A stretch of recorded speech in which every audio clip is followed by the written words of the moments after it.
out, not every single word and every single opinion recorded in the Talmud is of binding authority. So one who is codifying Talmudic law, how to implement the teachings of the Mosaic Court as contained in the Talmud, one who's doing so must be able to distinguish between those teachings in the Talmud that are obligatory and which are not. And the way in which this is done is in accord with certain principles that were passed down from generation to generation from those who codified the Talmud, who put the Talmud together, unto later times when the early Rishonim, the early commentators in the Talmud, began explaining the text of the Talmud and ultimately codifying it. For example, the Rambam. The Rambam is unique in that he is the only codifier of the entirety of Talmudic law. I'm going to now read 10 reasons why the Mishne Torah is particularly important to me and why I find it reasonable to go by it as a guide in how to implement God's commandments in your everyday life.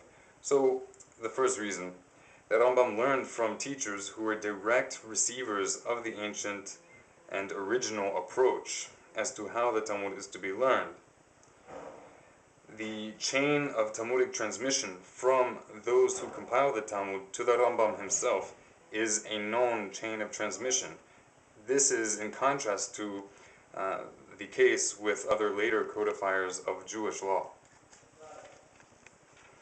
An additional reason, to unify Am Yisrael, the people of Israel, to unify us in upholding God's Torah, and not to preserve trivial and or irrational ethnic communal divisions. The Mishne Torah was not intended as a record of non-Talmudic local customs. The Rambam was systematic in codifying Talmudic law, logically, organizing the laws in an easy-to-remember format. He was careful to distinguish between Torah law and rabbinic law, between his own original understandings, in which cases he often says v'yira'eh li, and it seems to me, in contrast to traditional widely accepted understandings of the Talmud. He distinguished between universal halachic obligations that are binding upon all people and local customs, whether they were local or widespread customs, between what is strictly obligatory and what is praiseworthy or unpraiseworthy.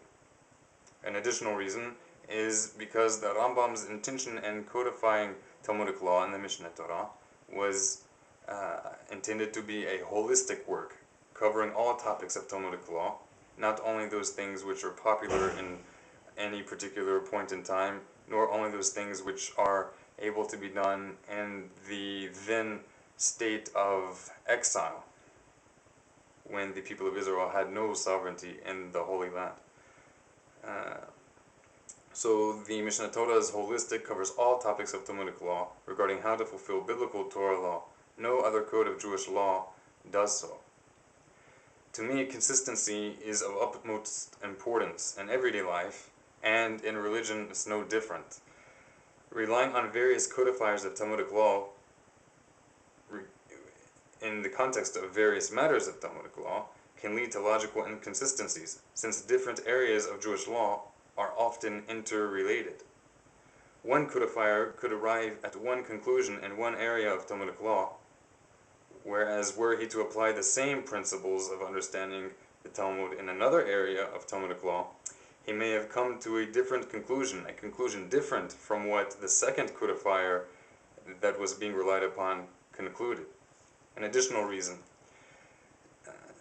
the Rambam's intention in compiling the Mishne Torah was to make practical knowledge of how to implement Torah accessible to all who desire to know God's will and to do it.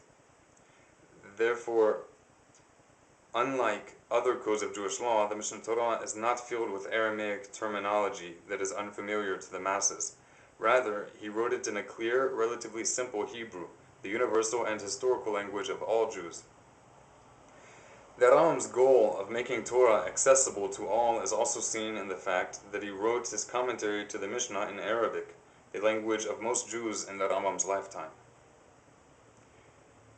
It's needless to say that the Rambam didn't fancy writing books in a linguistic confusion of Hebrew and Aramaic that would only be intelligible to the elite. An additional reason is that the Rambam was a textual critic. He was careful to use the most accurate and ancient Talmudic texts that his research yielded.